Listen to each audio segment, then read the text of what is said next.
Hello and welcome everyone to this video. आज की video में हम डिस्कस करेंगे इंटरेस्ट रेट रिस्क मैनेजमेंट वाला चैप्टर।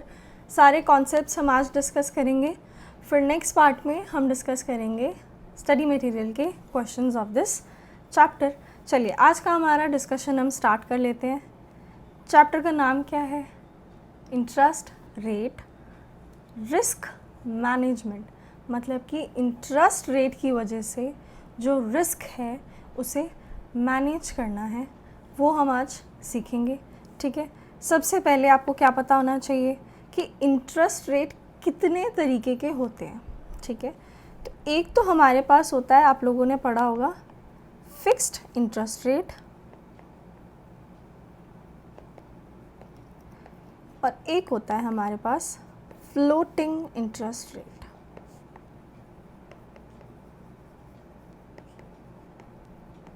वैसे तो आपको नाम से समझ में आ रहा होगा, फिक्स्ड इंटरेस्ट रेट मीन्स जहाँ पे हमारा इंटरेस्ट रेट फिक्स्ड हो। फ्लोटिंग मीन्स जहाँ पे हमारा इंटरेस्ट रेट वेरी करता हो, वेरिएबल हो, राइट। यानी कि फिक्स्ड इंटरेस्ट रेट में क्या होगा, अगर आपको दिया है योर इंटरेस्ट रेट इज़ 6%, तो जितने भी टाइम पीरियड के लिए आप लोन ले रहे हैं या लोन दे रहे हैं, आपका इंटरेस्ट रेट फिक्स्ड हो गया है एट 6%। अब अगर हम बात करें फ्लोटिंग इंटरेस्ट रेट की, तो फ्लोटिंग इंटरेस्ट रेट में क्या होगा, मान लीजिए ये आपका टाइम पीरियड है ऑफ लोन, जिसमें कि 3 मंथ्स करके आपने उसे डिवाइड किया, मीन्स क्वार्टरली आपने ये टाइम पीरियड को डिवाइड कर लिया है। This is total 1 year. Okay, यानी आपने क्या किया, इसे क्वार्टरली डिवाइड कर दिया है। Now floating interest rate means कि हर टाइम पीरियड के लिए आपका जो इंटरेस्ट रेट रहेगा वो वैरी करेगा। ठीक है, यहाँ पे जो हमारा इंटरेस्ट रेट है मान लीजिए 6% का है, यहाँ पे 8% हो गया, यहाँ पे 10% हो गया, यहाँ पे 12% हो गया। ठीक है, यहाँ पे से मेरा मतलब है यहाँ पे, ठीक है, पीरियड के स्टार्ट में, जैसे 3rd मंथ है, यहाँ पे 6 महीने हो गए हैं, यहाँ पे 9 महीने हो गए हैं। ठीक है, तो 3rd मंथ एंड पे हमारे पास रेट क्या है, 8% का, 6 मंथ एंड पे है 10% का, 9th मंथ एंड पे है हमारे पास 12% का, राइट। अब क्या होगा, जब आप लोन लेने जाएंगे और आप बोलेंगे कि मैं फ्लोटिंग इंटरेस्ट रेट पे लोन लेना चाहता हूँ, यानी मेरा लोन क्या करना चाहिए, वेरी करना चाहिए। ठीक है, मान लीजिए ये 0 पीरियड है, यहाँ पे इंटरेस्ट रेट क्या है, 6% है, यानी कि from 0 to 3rd month and जो आपका इंटरेस्ट रेट लगेगा वो कौन सा लगेगा, 6% का। This is what the reset date. ठीक है, दोबारा से बताती हूँ, जैसे कि 3rd मंथ एंड पे आपका रेट चल रहा है 8% का, राइट, यानी कि 3rd मंथ एंड से लेके 6th मंथ एंड तक जो हमारा रेट है वो रहेगा 8% का। यानी आपको लोन पे जो इंटरेस्ट, अगर आपने लोन दिया होगा तो आपको जो इंटरेस्ट रिसीव होगा, या आपने अगर लोन लिया होगा तो आपको जो इंटरेस्ट पे करना पड़ेगा, वो इंटरेस्ट का परसेंटेज क्या रहेगा for this time period it will be 8%। ठीक है, और अब आप देखो 6 मंथ एंड पे क्या था, 10% का रेट, कहाँ से कहाँ तक लगेगा, from 6th month end to 9th month. ठीक है, कितना लगेगा, 10% का रेट लगेगा। अब ये जहाँ पे आपका रेट फिक्स्ड हो रहा है फॉर आगे आने वाला टाइम पीरियड, इस डेट को हम क्या बोलते हैं, रीसेट डेट, जहाँ पे हमारा इंटरेस्ट जो है वो रीसेट हो जाता है, यानी हमारा इंटरेस्ट रेट चेंज हो जाता है। ठीक है, अब आप देखो फ्लोटिंग इंटरेस्ट रेट, अब यहाँ पे आपको ये तो समझ में आ गया होगा कि वेरी कर रहा है इसलिए नाम फ्लोटिंग है। ठीक है, but floating interest rate decide किस बेस पे होता है, आपने सुना होगा माइबोर के बारे में, लाइबोर के बारे में। ठीक है, इसको क्या बोलते हैं, Mumbai interbank offered rate, this is London interbank offered rate. क्या होता है, आपके पास लाइबोर का जो रेट है इन द मार्केट वो चेंज होता रहता है। ठीक है, मान लीजिए आज 0 मंथ पे इसका जो 0 टाइम पीरियड है, उसमें आपका रेट चल रहा है 6% का लाइबोर का। ठीक है, फिर 3rd मंथ एंड पे हो गया आपका रेट 8% का, फिर हो गया 6 मंथ एंड पे आपका लाइबॉर का रेट 10% का, एंड 12th मंथ पे हो गया आपका, सॉरी 9th मंथ, ये हो गया हमारा रेट यहाँ पे 12% का। अब क्या होगा, या तो आपने जब फ्लोटिंग इंटरेस्ट रेट के लिए डील की होगी कि जो भी मेरा ये लोन है इस पे आप मेरे से फ्लोटिंग रेट पे इंटरेस्ट ले लेना, फ्लोटिंग रेट पे इंटरेस्ट चार्ज कर लेना, तो आपने क्या बोला होगा कि मेरा फ्लोटिंग इंटरेस्ट रेट होगा लाइबॉर का, ठीक है। यानी बेस किसको रखो, लाइबॉर को, जिस हिसाब से चेंज आता है इन द लाइबॉर आप उसी हिसाब से मेरा रेट चेंज कर देना, वो इंटरेस्ट रेट में आप चेंज ले आना, ठीक है। बट जैसे अब आप देखो ये लाइबॉर है, आप ऐसा भी तो हो सकता है ना कि आपको बोला हो कि जो भी लाइबॉर का रेट चल रहा हो उसमें आप 1% और ऐड करके वो मेरा रेट फिक्स कर देना, ऐसा भी हो सकता है। मतलब बैंक है, बैंक के साथ आप कोई भी ट्रांजैक्शन कर रहे हो या किसी पर्सन के साथ आप कोई ट्रांजैक्शन कर रहे हो, ऑब्वियसली जो भी आपकी टर्म्स हो सकती हैं वो अलग अलग हो सकती हैं, हो सकती है ना। ऐसा हो सकता है आप लाइबॉर को बेस बना रहे हो, माइबॉर को बेस बना रहे हो, या फिर ऐसा हो कि आप लाइबॉर प्लस सम परसेंटेज में चार्ज कर रहे हो इंटरेस्ट, या इंटरेस्ट रिसीव करना चाहते हो, कुछ भी हो सकता है। यानी बेस तो हमारे पास है लाइबॉर, उसमें हम 1% ऐड कर देंगे। अब हमारे पास रीसेट डेट पे जो नया इंटरेस्ट रेट है वो किस तरीके से आएगा, 1% ऐड करने के बाद आ जाएगा, ठीक है। यानी हमारे पास अब क्या आ जाएगा, यहाँ पे 7 आ जाएगा, यहाँ पे 9 आ जाएगा, 11% हो जाएगा, 13% हो जाएगा, राइट। यानी फ्लोटिंग इंटरेस्ट रेट मीन्स जो वेरी करेगा, किस बेस पे, कोई भी बेस पे हम उसको चेंज कर सकते हैं, जैसे लाइबॉर, माइबॉर, किसी भी रेट के हिसाब से हम उसे चेंज कर सकते हैं। कुछ परसेंटेज भी, अगर कुछ फिक्स्ड परसेंटेज भी अगर हम उसमें ऐड कर रहे हैं तो भी वो वेरी तो करेगा ही ना, चेंज तो होगा ही। तो इसको हम क्या बोलेंगे, फ्लोटिंग बोलेंगे। अब आप ये नहीं बोल सकते कि लाइबॉर में हम एक फ़िक्स परसेंटेज ऐड कर रहे हैं 1% की, तो ये फिक्स्ड हो गया, ये फ्लोटिंग हो गया। आपका इंटरेस्ट रेट तो चेंज हो ही रहा है ना, ठीक है। आप इसको फिक्स्ड नहीं बोल सकते, this is your floating interest rate, ठीक है। भले इसमें कुछ पोर्शन फिक्स्ड है but it will still remain floating. ऐसा क्यों होगा, क्योंकि आप देखो लाइबॉर तो चेंज होता ही रहेगा, लाइबॉर कभी 6% होगा, कभी 3 होगा, कभी 5 होगा। आप उसमें भले ही 1% ऐड कर देंगे, इट विल स्टिल वेरी,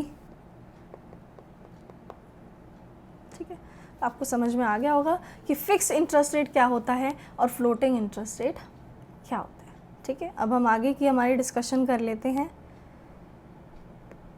मैंने जब आपको डेरिवेटिव्स चैप्टर पढ़ाया था तो मैंने वहाँ पे आपको क्या चीज़ बोली थी कि डेरिवेटिव्स कई तरीके के होते हैं, ठीक है। कमोडिटी डेरिवेटिव होता है, ठीक है, करेंसी डेरिवेटिव्स होते हैं।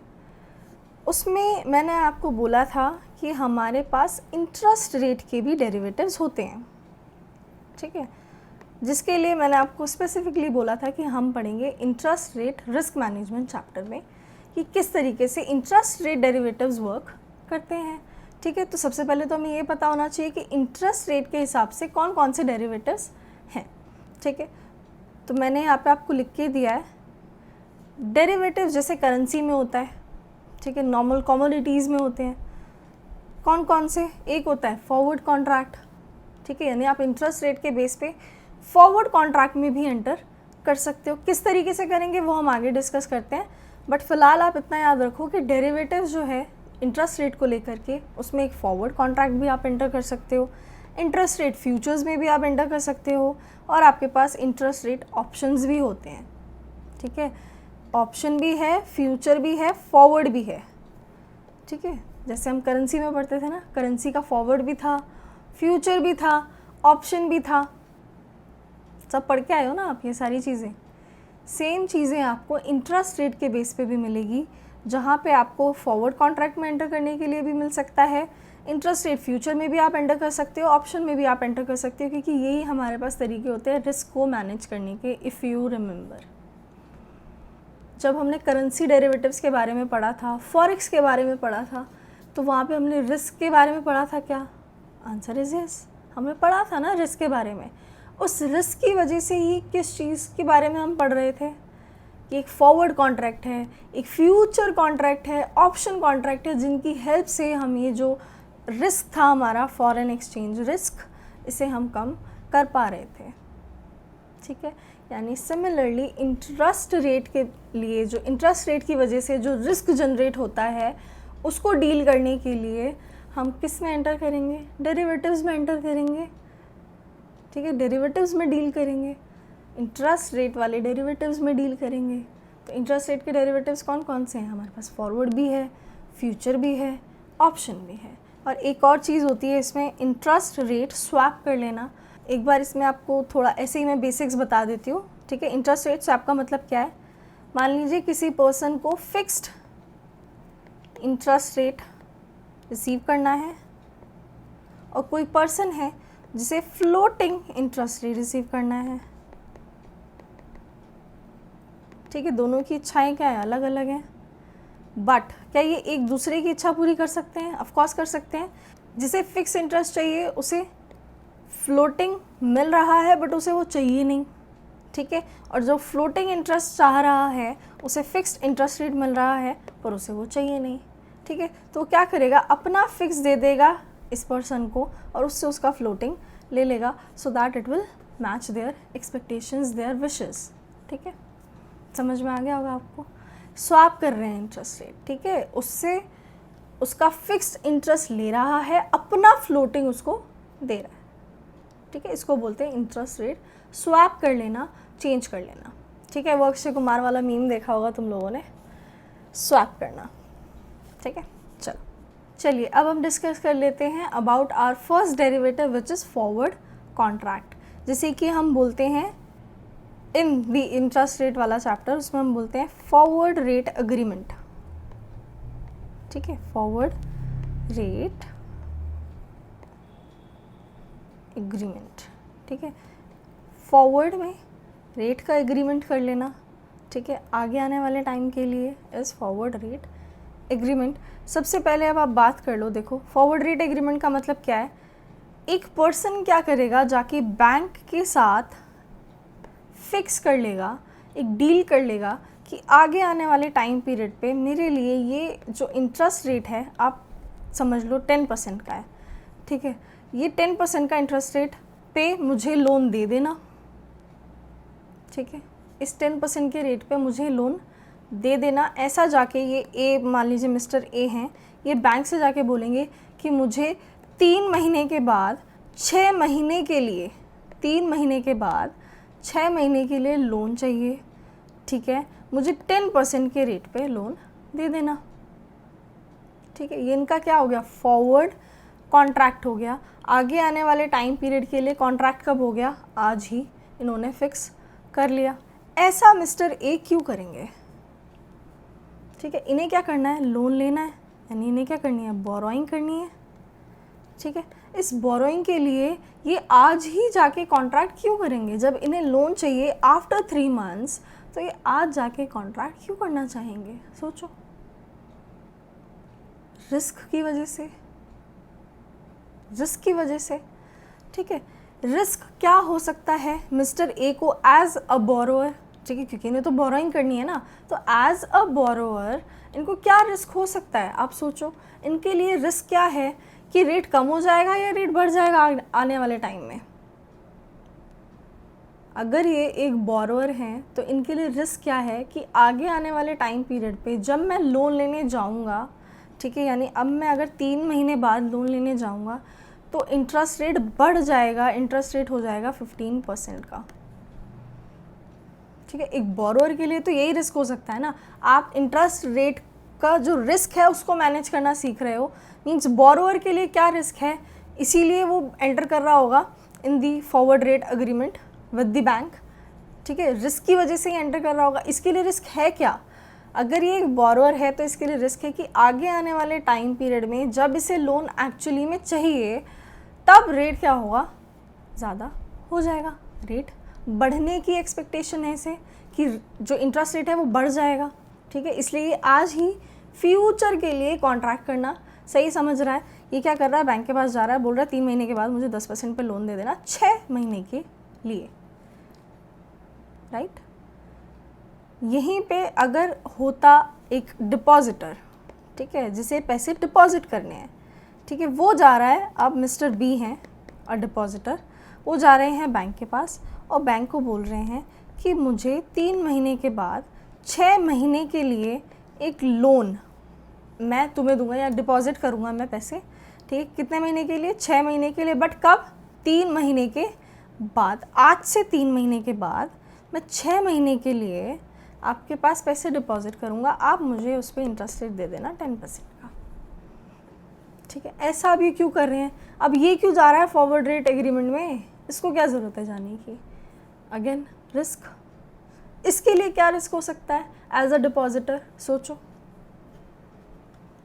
अब अगर ये पैसे डिपॉजिट करने जाएगा और अगर आगे आने वाले टाइम में इंटरेस्ट रेट कम हो गया तो इसके लिए तो रिस्क है ना, ठीक है। इसीलिए सोच रहा है कि आज ही एक फॉरवर्ड रेट एग्रीमेंट में एंटर कर लेता हूँ with the bank, so that आगे जाके अगर इंटरेस्ट रेट कम होके 8% हो भी जाता है तो भी मुझे किस अमाउंट से इंटरेस्ट मिलना चाहिए, सॉरी मुझे किस रेट से इंटरेस्ट मिलना चाहिए?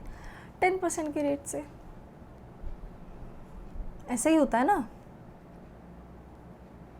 ठीक है। यानी कि फॉर अ बोरोवर रिस्क क्या है कि इंटरेस्ट रेट बढ़ ना जाए, एंड फॉर अ डिपॉजिटर जो कि पैसे डिपॉजिट करेगा उसके लिए रिस्क क्या है कि रेट कम ना हो जाए, ठीक है। अब देखो, जब बोरोवर के लिए रिस्क है कि रेट बढ़ना नहीं चाहिए, ठीक है, रिस्क तो इसके लिए यही है, इसलिए यहाँ पे क्या कर रहा है? रेट को फिक्स कर रहा है, ठीक है। कौन से कॉन्ट्रैक्ट में एंटर कर रहा है? ये फॉरवर्ड कॉन्ट्रैक्ट में, ठीक है।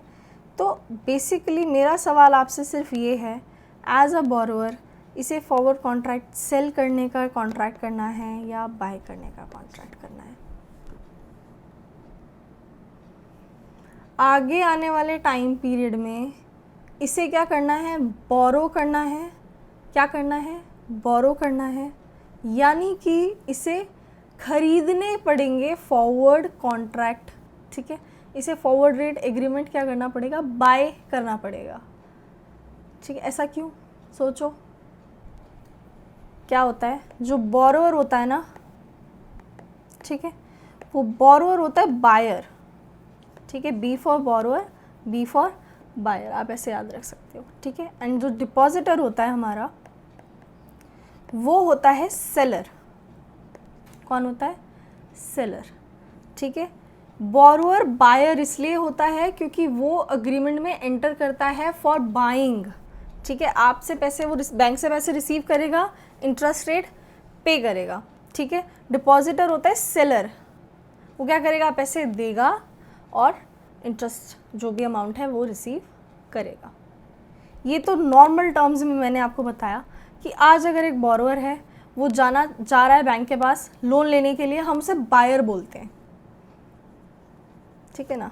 एक तरीका और है, मैं आपको समझा देती हूँ। आपको देखो कंफ्यूजिंग लग सकता है, इसलिए मैं आपको थोड़ा सा इन डेप्थ बताती हूँ। देखो, इंटरेस्ट रेट जो होते हैं ना, वो कुछ इस तरीके से लिखे होते हैं, ठीक है। इंटरेस्ट रेट कुछ इस तरीके से लिखे होते हैं। अब कोट कौन करता है इंटरेस्ट रेट? बैंक कोट करता है, ठीक है। और तो कोई कोट नहीं करेगा ना इंटरेस्ट रेट, बैंक ने कोट किया होगा इंटरेस्ट रेट, ठीक है। अब आप देखो 8% का इंटरेस्ट रेट है एक, तो एक है आपके पास 10% का इंटरेस्ट रेट, एक है आपके पास 8% का इंटरेस्ट रेट, एक है आपके पास 10% का इंटरेस्ट रेट। बैंक जो है वो 8% किसको देगी और 10% किसको देगी, और किससे 8% रिसीव करना पसंद करेगी, किससे 10% रिसीव करना पसंद करेगी? आप सोचो।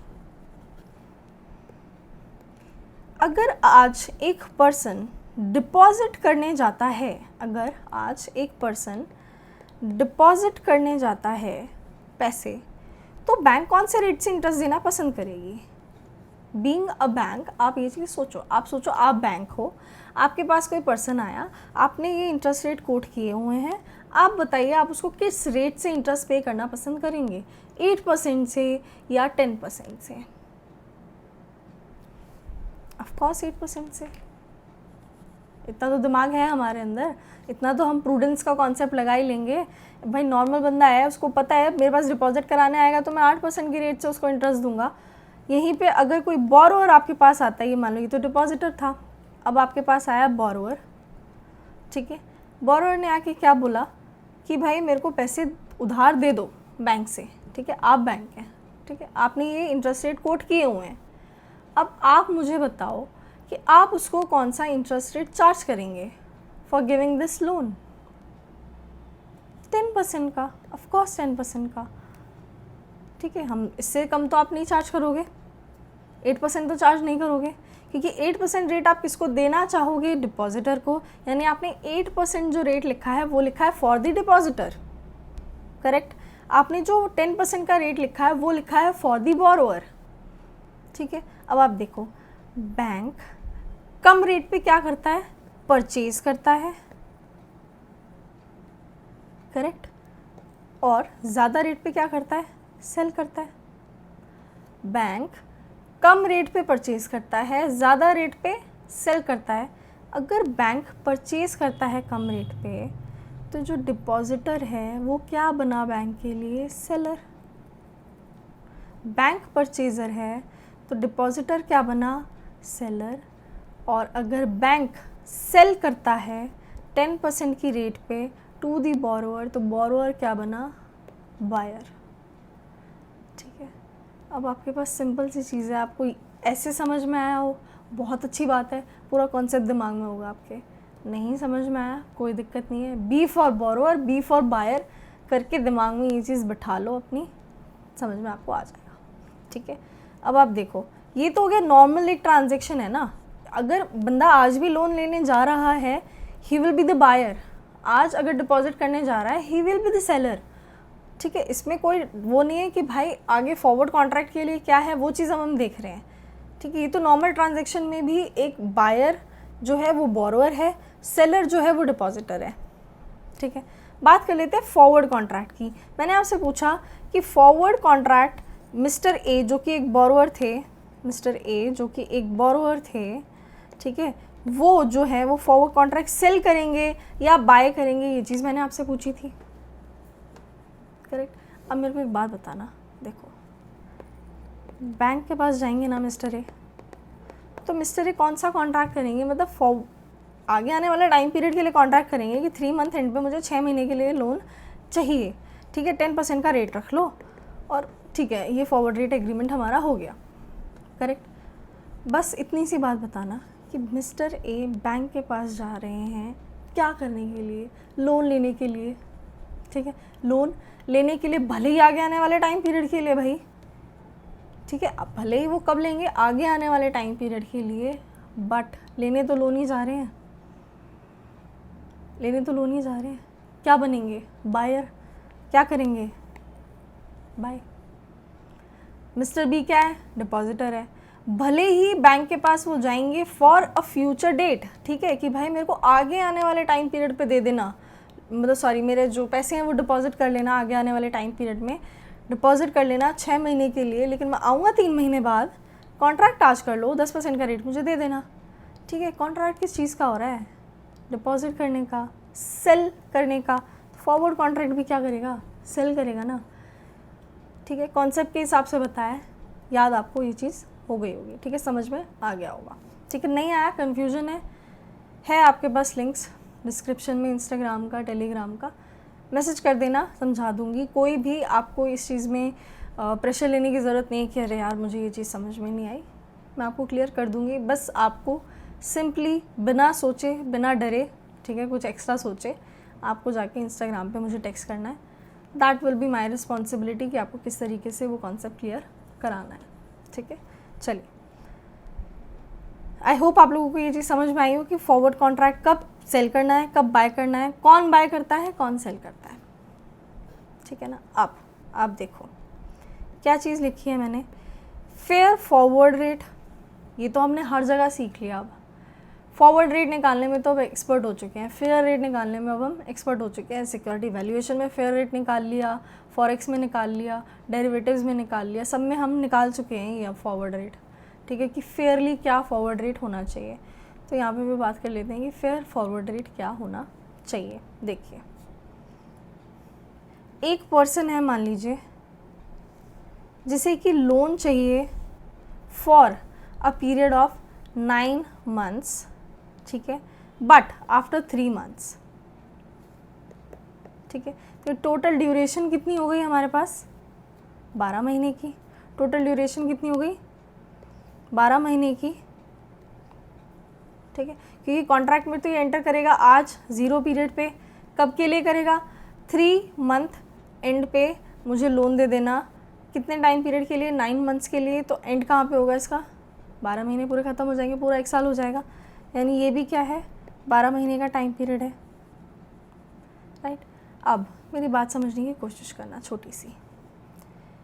एक रेट होगा बैंक जो कोट करेगा फॉर द लोन, जो कि होगा for a period of total 1 year, ठीक है। मतलब अगर आप एक पर्सन है आज, ठीक है, वो जाके ले रहा है लोन पूरे 12 महीने के लिए, पूरे के पूरे 12 महीने के लिए एक पर्सन लोन ले रहा है, उसके लिए रेट बैंक कोट करेगा मान लीजिए 12% का, करेक्ट। एक पर्सन लोन ले रहा है for a period of 3 months, ठीक है।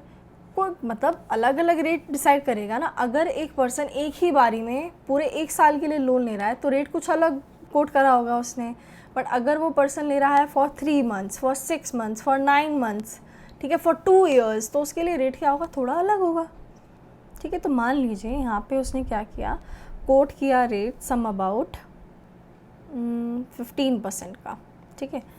15% का उसने रेट कोट किया। ऑफकोर्स जो रेट है वो पर एनम बेस पे होता है, तो रेट कितना पड़ेगा फॉर 3 months? आप कैलकुलेट कर लो, 15% डिवाइडेड बाय 3, इट इज़ 5%, ठीक है। यानी इस टाइम पीरियड के लिए अगर वो पर्सन लोन लेने जाएगा तो उसे रेट कितना मिलेगा? 5% का रेट पड़ेगा। अगर वो क्या करे, 12 महीने के लिए लोन ले तो उसके लिए रेट क्या है? 12% का। 3 महीने के लिए अगर आप देखो तो रेट कितना पड़ रहा है वैसे? 3% का, ठीक है। लेकिन ये क्या कर रहा है, पूरे 1 साल के लिए वो बंदा लोन नहीं ले रहा, तो बैंक ने कितना रेट कोट किया है? 5% का। कितना रेट कोट किया है? 5% का।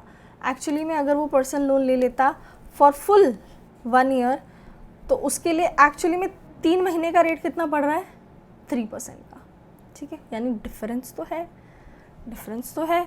अब बात क्या है कि पर्सन ऐसा कर सकता है कि वो क्या करे, ऐसा भी तो हो सकता है ना कि यहाँ पे रेट आपका आ रहा है, मान लीजिए यहाँ पे इन्होंने क्या किया, 9% का रेट कोट किया, ठीक है। कि अगर आपको 3 महीने के लिए ही लोन चाहिए तो रेट कितना है? 9% पर एनम है, तो यहाँ पे रेट कितना आ जाएगा आपका? 9 डिवाइडेड बाय 12 इंटू 3, 2.25% का आपके पास रेट आ रहा है, ठीक है। यहाँ पे कितना आ रहा था? 3% का। यहाँ पे कितना आ रहा है? 2.25% का रेट आपका आ रहा है फॉर दीज 3 months। तो एक पर्सन ऐसा भी तो कर सकता है कि वो पहले 3 महीने का लोन ले और फिर 3 महीने के बाद यहाँ पे फिर से लोन ले ले 9 महीने के लिए, ठीक है। क्योंकि यहाँ पे इंटरेस्ट रेट उसके हिसाब से ज़्यादा पड़ रहा है, यहाँ पे कम पड़ रहा है। कर सकता है ना, बड़े आराम से कर सकता है भाई। पहले 3 महीने का लोन लेगा, फिर बाद में फिर ले लेगा 9 महीने का, ठीक है। यहीं पे अगर कोई डिपॉजिटर होगा और अगर पहले वाला केस चल रहा होता, जैसे मैंने आपको बोला था कि 15% पर एनम इन्होंने कोट किया है, तो यहाँ पे 5% का रेट मिल रहा होता उसको, और यहाँ पे कितना मिलता? 12 महीने का ही अगर उसने डिपॉजिट किया होता तो उसे कितना मिलता? 3% का रेट मिलता, ठीक है। तो वो क्या करेगा, पहले 3 महीने के लिए डिपॉजिट करेगा, फिर 9 महीने के लिए बाद में कर देगा दोबारा से डिपॉजिट। क्या दिक्कत है, डिपॉजिट तो करने हैं पैसे, दोबारा कर देगा, अलग रेट मिलेगा, वो 9 महीने वाला मिलेगा, वो क्या पता वो भी ज़्यादा हो, ठीक है। तो ये तो गैप आ गया, ठीक है। कि अगर एक पर्सन 12 महीने के लिए लोन ले रहा है या 12 महीने के लिए डिपॉजिट कर रहा है तो उसको रेट जो है कुछ अलग पड़ रहा है, और अगर एक पर्सन टुकड़ों में पैसे डिपॉजिट या बोरो कर रहा है, यानी पहले 3 महीने के लिए कर रहा है, फिर अगेन 9 months के लिए कर रहा है, तो टोटल 1 year के लिए अगर वो एक साथ नहीं कर रहा तो उसके लिए रेट कुछ और पड़ रहा है, ठीक है। ये तो गैप आ गया, इस चीज़ का तो फ़ायदा लोग उठा सकते हैं, ठीक है। तो बैंक ये चीज़ तो होने नहीं देगा ना, बैंक तो ये चीज़ नहीं होने दे सकता। तो बैंक क्या करेगा, आप देखो,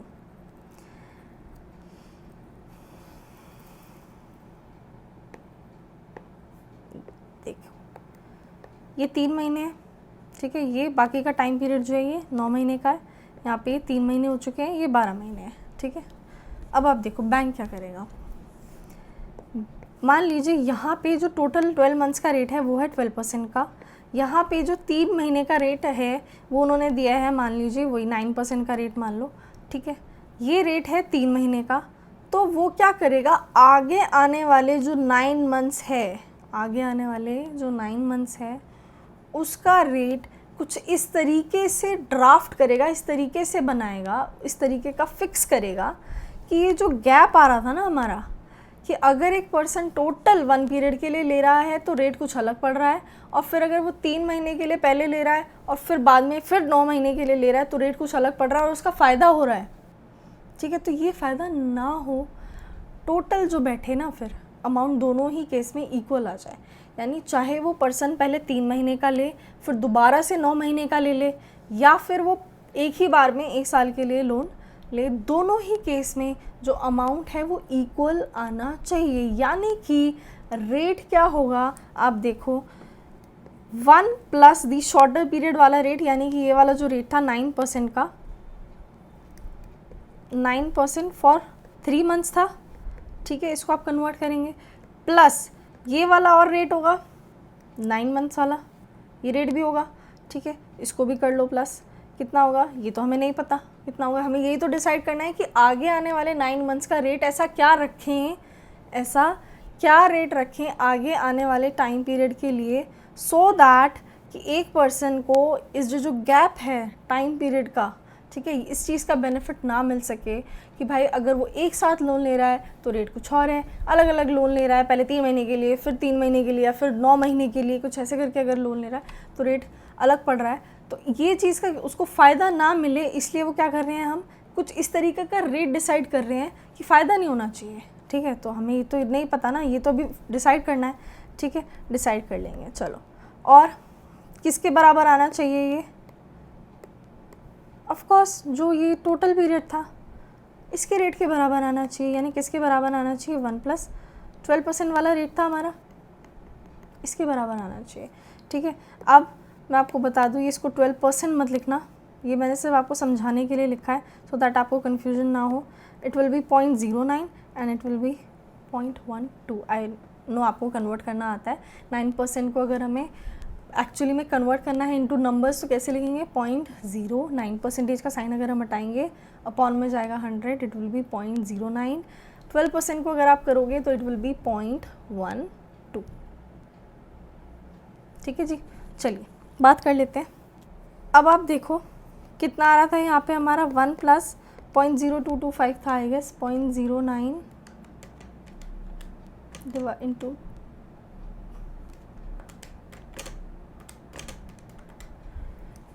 0.0225 प्लस हमें ये तो नहीं पता है क्या है, ये पता है हमें, ठीक है।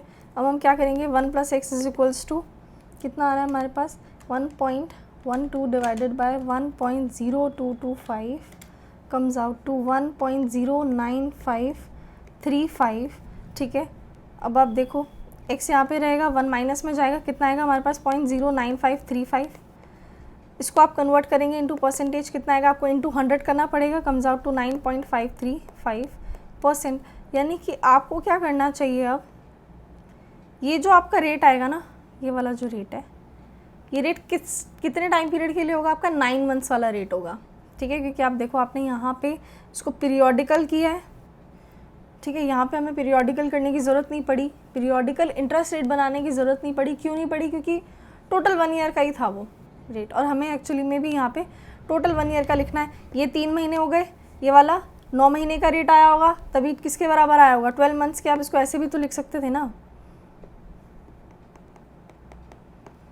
ठीक है। यानी कि ये टोटल 3 महीने का था, ये वाला 9 महीने का था, और ये टोटल 12 महीने का था, ठीक है। यानी हमने क्या किया है, ये ऑलरेडी पीरियोडिकल इंटरेस्ट रेट हमारे पास निकल के आया, हमें इसे कन्वर्ट करना पड़ेगा into interest rate for per annum, ठीक है। सो दैट आप देखो इंटरेस्ट रेट मेंशन तो पर एनम बेसिस पे ही होता है ना, मैंने यहाँ पे 9% पर एनम ही लिखा था ना रेट, बाद में उसको पीरियोडिक बनाया, ठीक है। यहाँ पे मैंने इसे पीरियोडिक ही कंसिडर किया।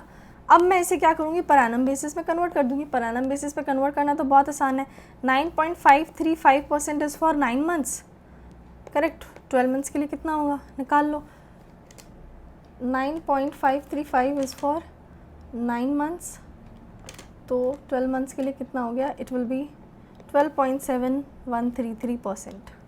ठीक है, ये रेट आपका निकल के आ जाएगा as a fair forward rate. ठीक है, यानी कि अब अगर बैंक इस तरीके से कोटेशन रखे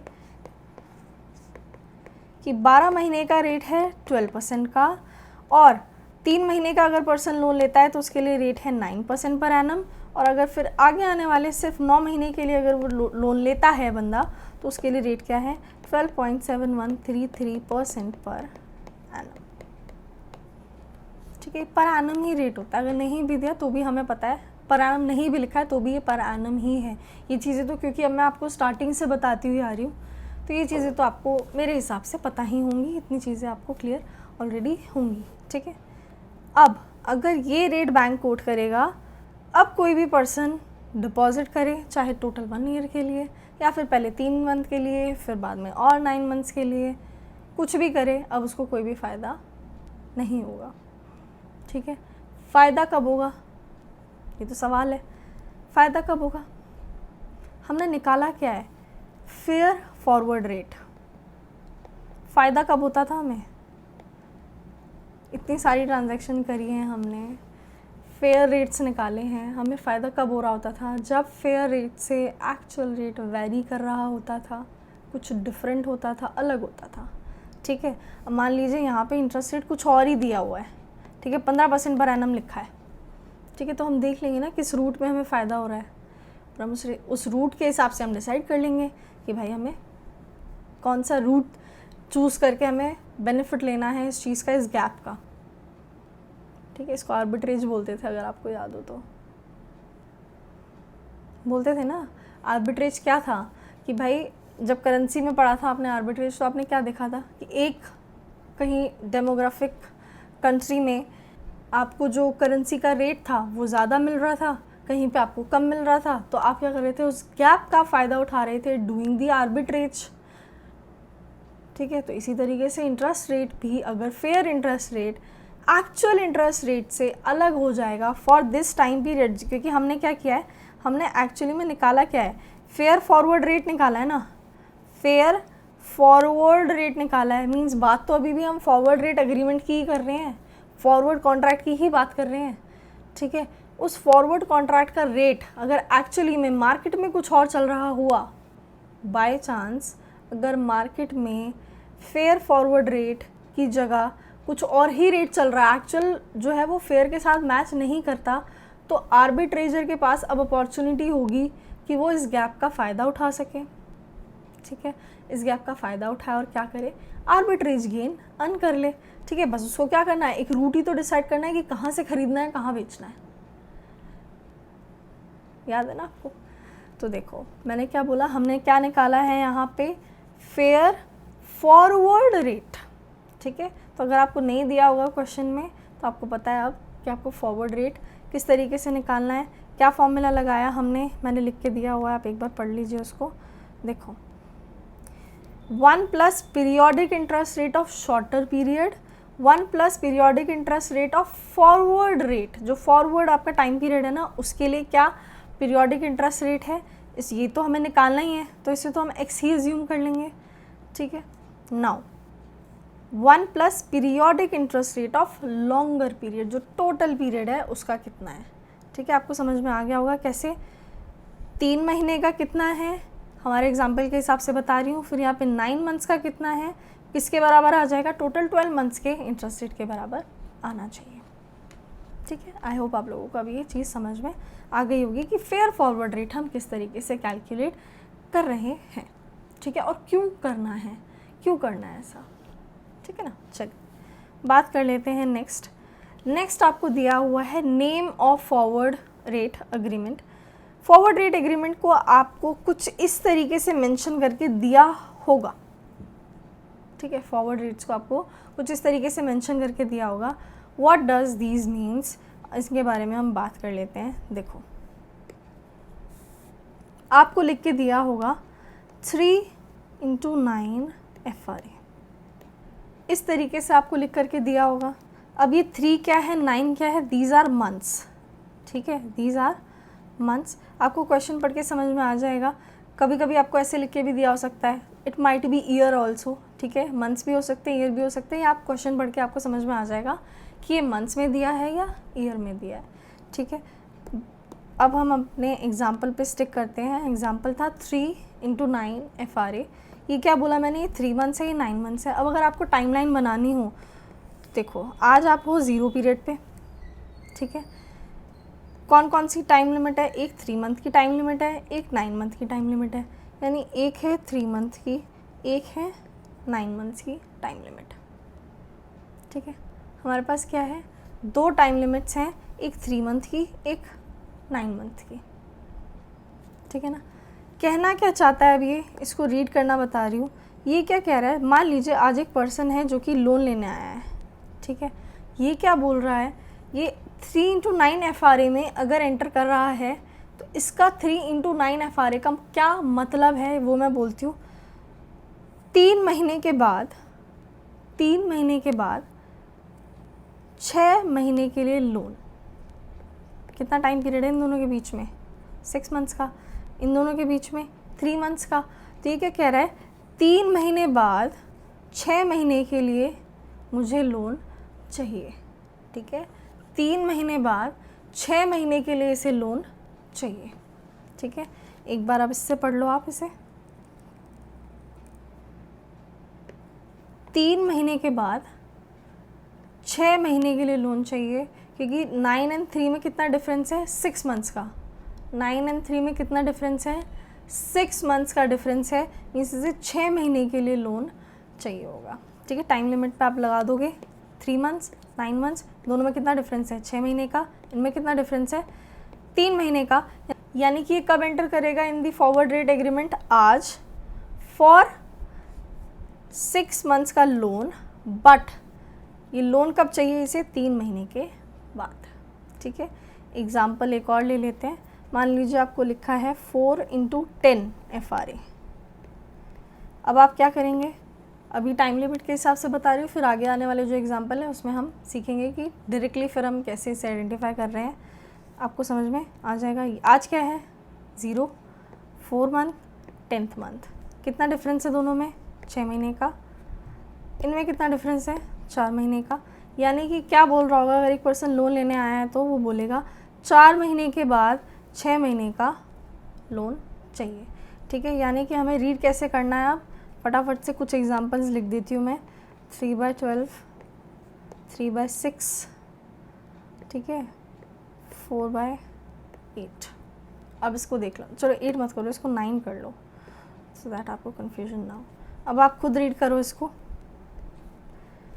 3 महीने बाद कितना डिफरेंस है दोनों में, 9 मंथ्स का। 3 महीने बाद 9 मंथ्स का लोन, ठीक है। 3 महीने बाद 3 महीने का लोन।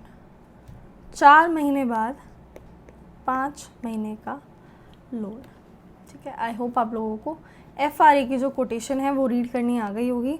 और भी तरीके हैं इसे मेंशन करने के, बट इंटरप्रिटेशन सबका सही एक ही है, ठीक है। बस क्या है, ये जो बीच के साइंस हैं ये चेंज हो रहे हैं, सब कुछ सेम है। 3 × 9 लिखा है, 3 वर्सेस 9 लिखा है, 3/9 लिखा है, 3.9 लिखा है, 3/9 लिखा है, कुछ भी करके लिखा हुआ है, मतलब सेम है, इंटरप्रिटेशन सेम है। आपको बीच वाले साइन से कोई लेना देना नहीं है। आपको सिंपली क्या करना है, 3 महीने बाद दोनों का डिफरेंस देखो, 6 महीने का लोन। 3 महीने बाद दोनों का डिफरेंस देखो, 6 महीने का लोन, ठीक है। आई होप आप लोगों को इतनी सी बात थी समझ में आ गई होगी। कोटेशन मैंने आपको रीड करना ऑलरेडी बता दिया है। जो कम वाला रेट है, जो ज़्यादा वाला रेट है, कम वाला रेट क्या होगा हमारे लिए, डिपॉजिट का रेट होगा हमारे लिए, ठीक है, हमारे लिए। किसके लिए, बैंक के लिए। बैंक बताया था ना मैंने आपको, मैंने बोला था आप कौन हो, आप बैंक हो, ठीक है। तो बैंक के लिए 6% is the rate for depositing the amount and 8% is the rate for borrowings, ठीक है, जो वो बोरोइंग्स देगा, लोन देगा, ठीक है। यानी कि ये रेट हमारे लिए क्या होता है, डिपॉजिट रेट, और 8% क्या है, बोरोइंग का रेट,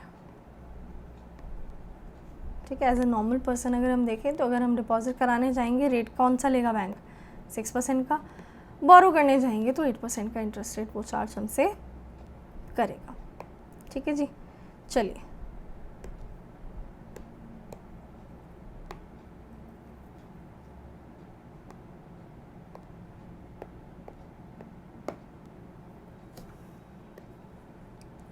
अब हम बात कर लेते हैं सेटलमेंट ऑफ FRA। ठीक है, किस तरीके से सेटल होता है हमारा फॉरवर्ड रेट एग्रीमेंट। बात समझने की कोशिश करना। एक फॉरवर्ड रेट एग्रीमेंट हम ड्राफ्ट करा था। ठीक है, हमने क्या बोला, मिस्टर ए हैं जिन्हें कि लोन चाहिए।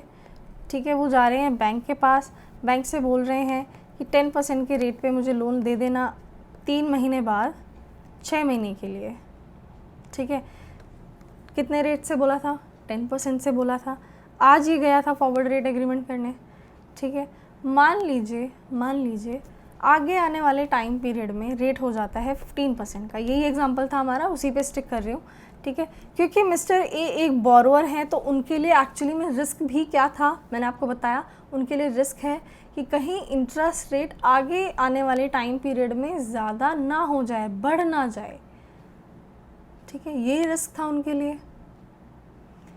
अब आगे आने वाले टाइम पीरियड में रिस्क बढ़ ना जाए, इसके लिए वो क्या करेंगे, आज ही एक कॉन्ट्रैक्ट में एंटर कर लेंगे, आज ही वो अपना बोरोइंग रेट फिक्स कर देंगे, आज ही क्या बन जाएंगे, buyer of the forward rate agreement.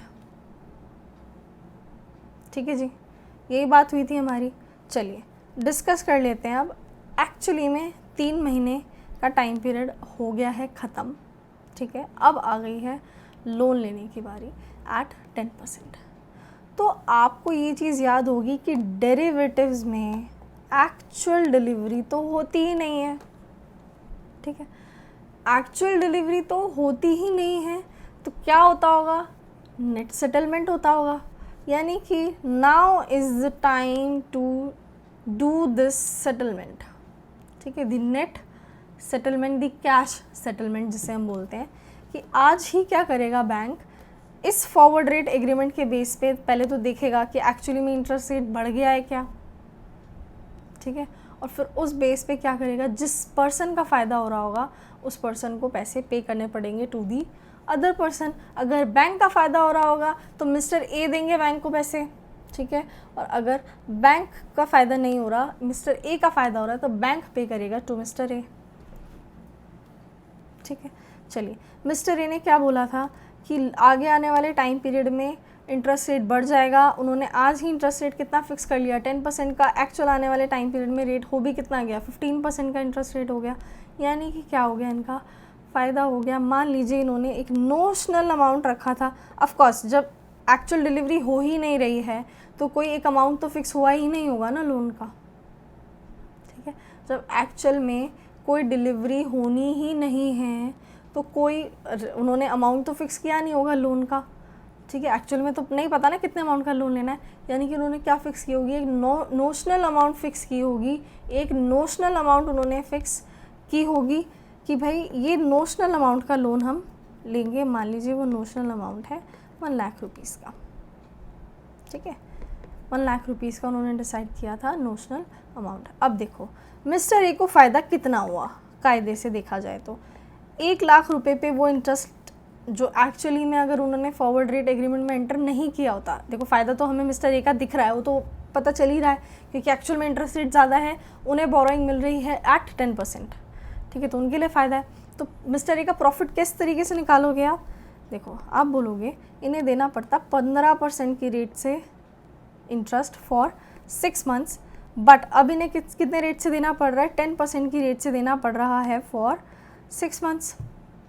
ठीक है, या फिर आप क्या बोल सकते हो, आप बोल सकते हो देखो 15% देना पड़ रहा था, इंटरेस्ट देना पड़ जाता इंटरेस्ट, अब कितना देना पड़ रहा है 10% का, कितने टाइम पीरियड के लिए, 6 मंथ्स के लिए। ठीक है, ये इसके लिए बेनिफिट होगा मिस्टर ए के लिए। कितना बेनिफिट हो गया, 5% का बेनिफिट हो गया। निकालो कितना आ रहा है, 5% इंटू 6 डिवाइडेड बाई 12, 2.5% आ रहा है 1 लाख पे। 2.5% कम्स आउट टू 2500 का इनका फ़ायदा। और आई थिंक कैलकुलेशन ठीक ही है, देख लेना बाकी आप लोग। ठीक है। इन्हें और कितना फ़ायदा हो रहा है, मिस्टर ए को 2500 का बेनिफिट हो रहा है। ठीक है, अब मेरी बात समझना, क्या मिस्टर ए को एक्चुअली में लोन मिल रहा है क्या? आंसर इज नो, कोई लोन नहीं मिल रहा, कोई लोन नहीं मिल रहा। सिर्फ कैश सेटलमेंट के पैसे मिलेंगे, सिर्फ कैश सेटलमेंट के पैसे मिलेंगे और इन्हें कुछ नहीं मिलेगा। सिर्फ नेट सेटलमेंट होगी, उसके पैसे मिलेंगे और कुछ नहीं मिलना। ठीक है, कोई लोन नहीं मिला होगा। जब इन्हें लोन मिला ही नहीं है, इनकी सेटलमेंट कब हो रही होगी? जैसे ही 3 महीने ख़त्म हो गए, इन्हें पता चल गया कि एक्चुअली में मार्केट रेट आगे आने वाले टाइम पीरियड के लिए 15% है। ठीक है, रेट तो अगर ये बंदा मिस्टर ये 3 महीने बाद एक्चुअली में लोन लेने जाता है तो बैंक की इंटरेस्ट रेट तो बताएगी ना उसको। वो इंटरेस्ट रेट कितना चल रहा है? 15% का, पर इसने तो पहले ही कर लिया था ना फिक्स 10% का, यानी फ़ायदा इन्हें हो जाता। बट एक्चुअली में तो लोन ये ले ही नहीं रहे।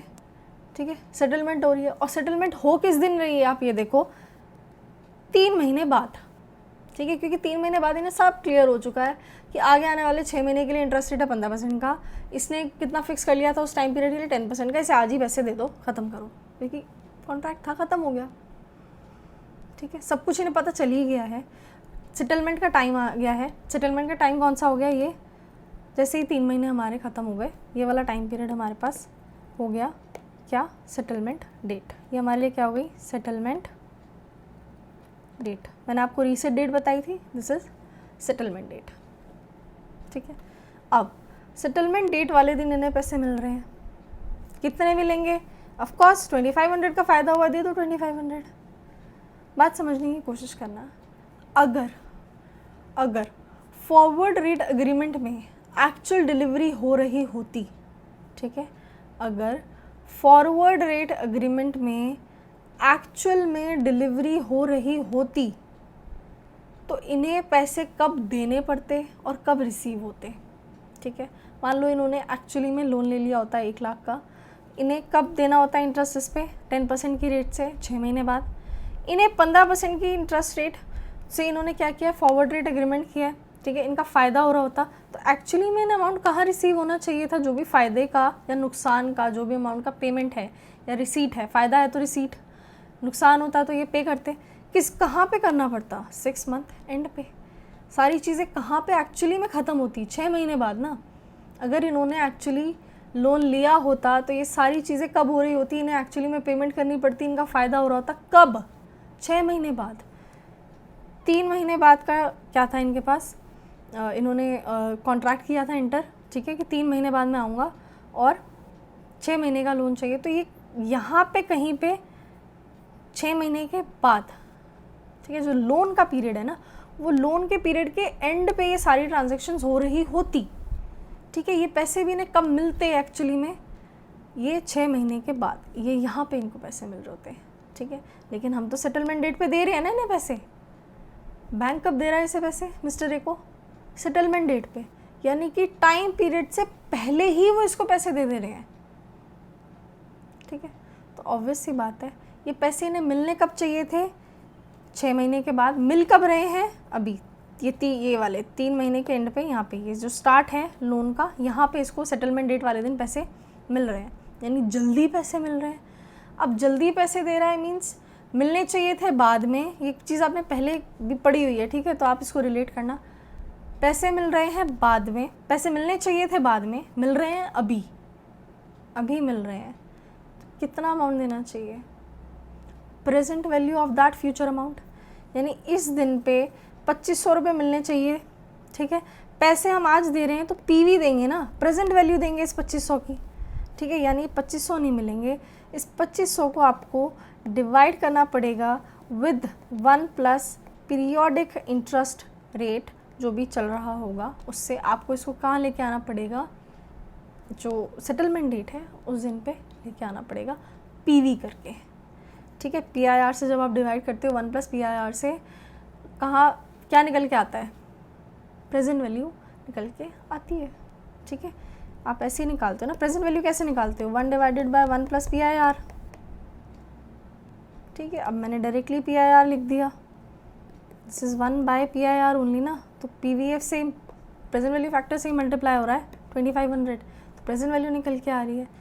तो यानी आपको समझ में आ गया होगा आपको करना क्या है। बेसिकली आपको लेनी है नोशनल अमाउंट जो भी है लोन की, जो भी डिसाइड हो रखी होगी, आपको क्वेश्चन में गिवन होगी। आपको लेना है कि आपका एक्चुअल रेट क्या हो गया है, ठीक है, और आपका फॉरवर्ड रेट क्या था, फॉरवर्ड रेट क्या था, वो लेना है। उन दोनों का डिफरेंस का फ़ायदा हो रहा होगा। फिर आपको क्या करना है, टाइम पीरियड भी कंसिडर करना है। जो भी टाइम पीरियड होगा, टाइम पीरियड कंसिडर करना पड़ेगा। टाइम पीरियड कैसे कंसिडर करते हैं, टाइम पीरियड डिवाइडेड बाय 12, ठीक है। अगर ईयर्स होगा तो आपको पता ही है, फिर n लगेगा पावर में। और क्या आएगा, पीवी करना है हमें, किससे, पीरियोडिक इंटरेस्ट रेट से। पावर n लिख लो, 1 ईयर होगा तो n में जाएगा, 2 ईयर होगा तो n में जाएगा। अदरवाइज पीरियोडिक इंटरेस्ट रेट लिखा है मैंने, मंथ्स होगा तो क्या होगा 9%। अगर ईयर्स में है तो कैसे लिखोगे, एक सेकेंड दो मुझे। अगर 9% है और टाइम पीरियड है आपका 9 मंथ्स का मान लो, ठीक है, तो कैसे लिखोगे 1 + 0.09, 9 डिवाइड बाई 12, इस तरीके से लिखोगे। अगर ईयर्स है, 2 ईयर्स है, तो कैसे लिखोगे 1 + 0.09 की पावर 2। ये चीज़ आपको पता होगी, ठीक है, ये चीज़ मैं बस बोल रही थी। अब आप देखो, अब आप सोचोगे, एक हमारे पास है फॉरवर्ड रेट इंटरेस्ट रेट, एक है हमारे पास एक्चुअल रेट। अब मुझे जो पीवी करना है उसमें कौन सा इंटरेस्ट रेट लूँ। एक बात समझने की कोशिश करना, forward rate is just the rate for this contract, ठीक है, सिर्फ इस कॉन्ट्रैक्ट के लिए ये रेट डिसाइड हुआ होगा। इसका एक्चुअली में तो कोई लेना देना होगा ही नहीं मार्केट से, ठीक है। मार्केट में एक्चुअल में रेट क्या चल रहा है, एक्चुअल रेट, यानी आपको पीवी करने के लिए कौन सा रेट यूज़ करना है, एक्चुअल रेट यूज़ करना है। पीवी ध्यान रखना, आपको सिर्फ प्रेजेंट वैल्यू करके सेटलमेंट डेट तक लेके आना है, ज़ीरो पीरियड पे लेके नहीं आना है, ठीक है। क्योंकि कॉन्ट्रैक्ट एक्चुअली में आपने किया भले आज है, किया कब के लिए, 3 महीने बाद के लिए किया है, और उसमें भी क्या बोला है कि 6 महीने बाद, 6 महीने तक का लोन चाहिए, ठीक है। यानी आपको जो सारी कैलकुलेशन करनी है वो करनी है 6 महीने के लिए है, ठीक है। सारी कैलकुलेशन किसके लिए होगी, 6 महीने के लिए होगी। सब कुछ करने के बाद एक फिगर आएगा, वो 6 महीने के लिए आ रहा है ना, वो सबका सेटलमेंट जो अमाउंट आपने सारा निकाला है वो आ कब का रहा है, 6 महीने बाद का रहा है, ठीक है। वो कब अमाउंट आपको एक्चुअली में पे होना चाहिए था, 6 महीने के बाद पे होना चाहिए था।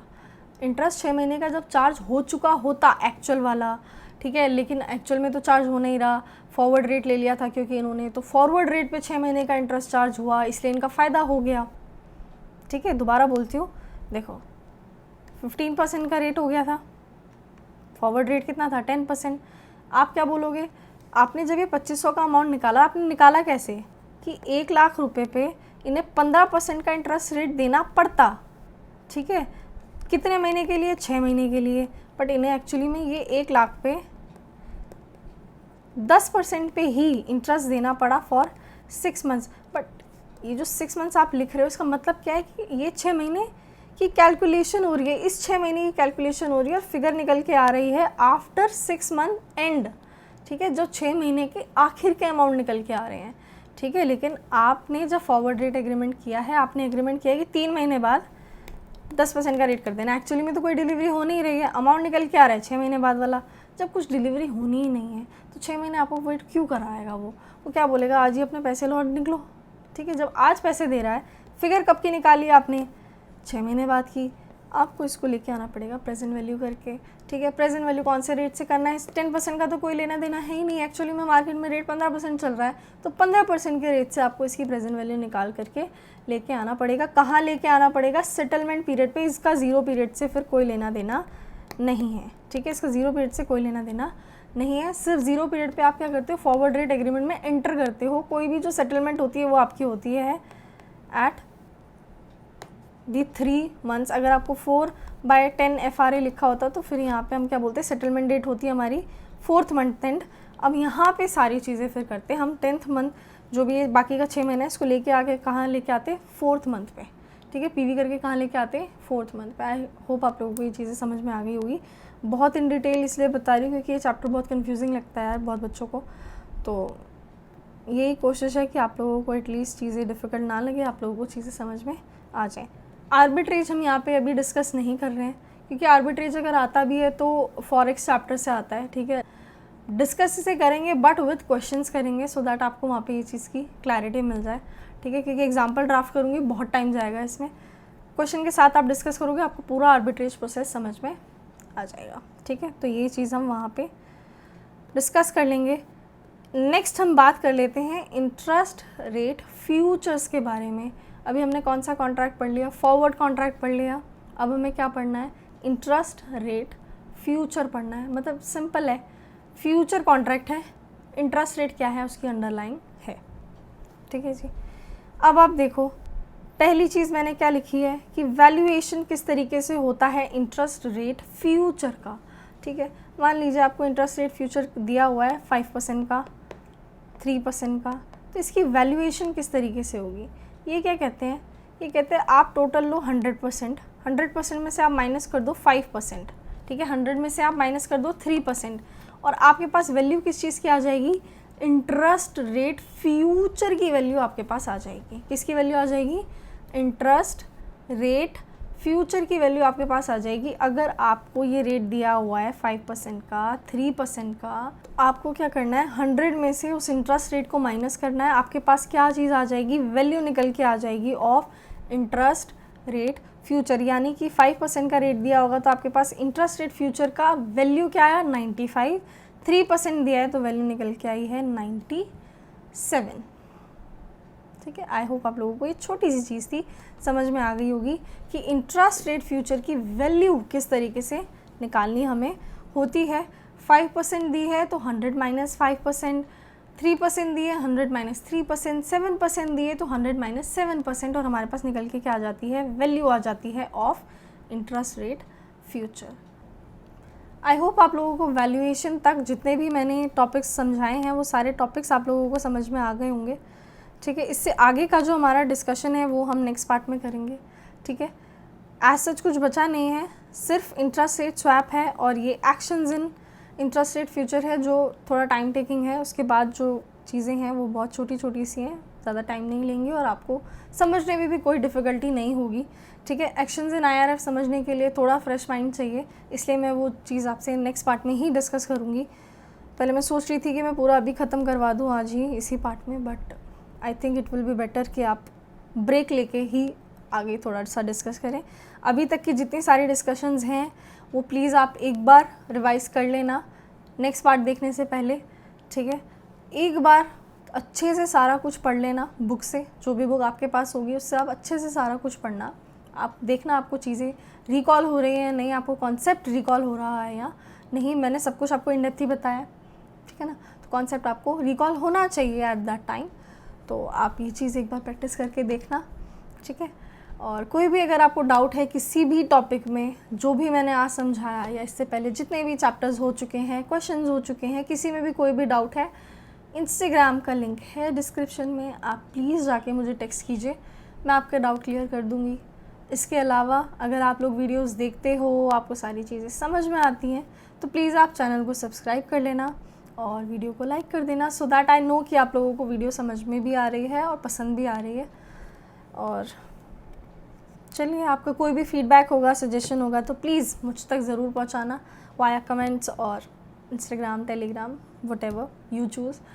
चलिए, नेक्स्ट डिस्कशन हम करते हैं आगे की इन द नेक्स्ट पार्ट। तब तक के लिए गुड बाय, टेक केयर।